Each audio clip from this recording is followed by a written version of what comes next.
Thursday of Holy Week, Holy Thursday, Evening Mass of the Lord's Supper.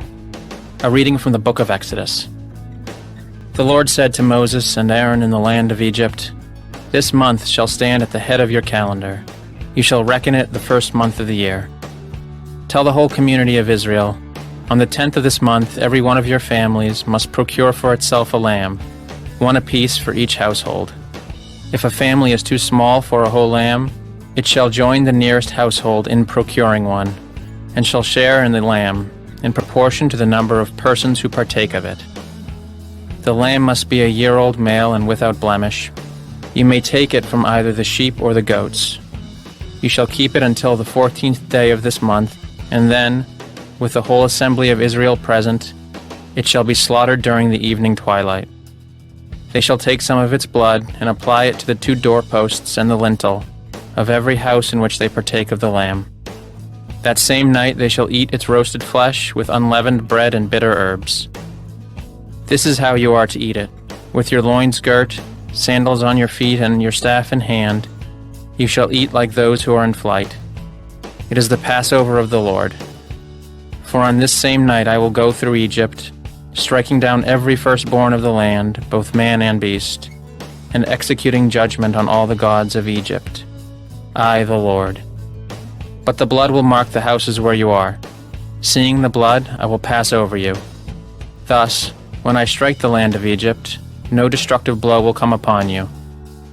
This day shall be a memorial feast for you, which all your generations shall celebrate, with pilgrimage to the Lord as a perpetual institution."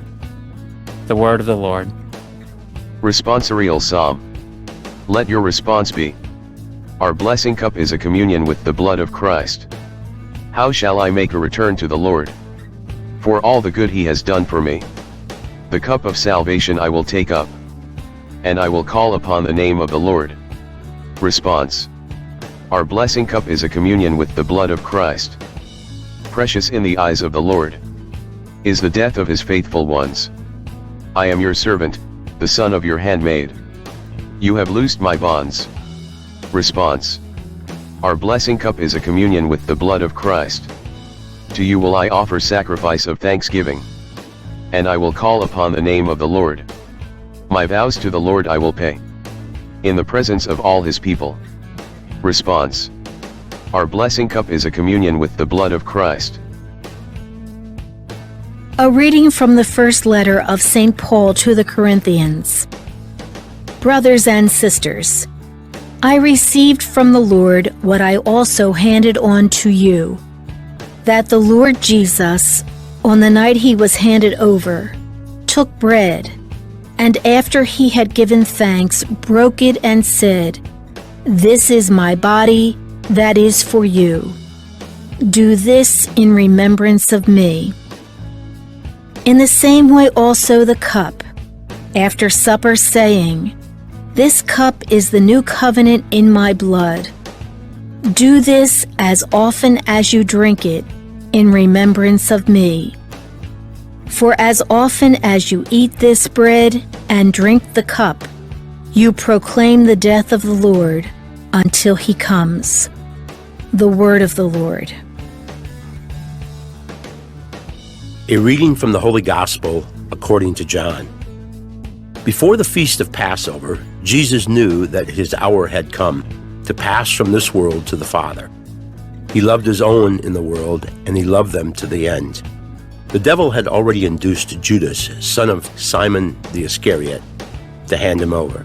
So, during supper, fully aware that the Father had put everything into his power, and that he had come from God and was returning to God, he rose from supper and took off his outer garments.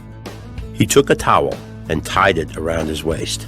Then he poured water into a basin and began to wash the disciples' feet and dry them with a towel around his waist. He came to Simon Peter, who said to him, "Master, are you going to wash my feet?" Jesus answered and said to him, "What I am doing you do not understand now, but you will understand later." Peter said to him, "You will never wash my feet." Jesus answered him, "Unless I wash you, you will have no inheritance with me." Simon Peter said to him, Master, then not only my feet, but my hands and head as well. Jesus said to him, Whoever has bathed has no need except to have his feet washed, for he is clean all over. So you are clean, but not all. For he knew who would betray him.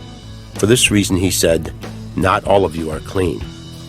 So when he had washed their feet and put his garments back on and reclined at table again, he said to them, Do you realize what I have done for you?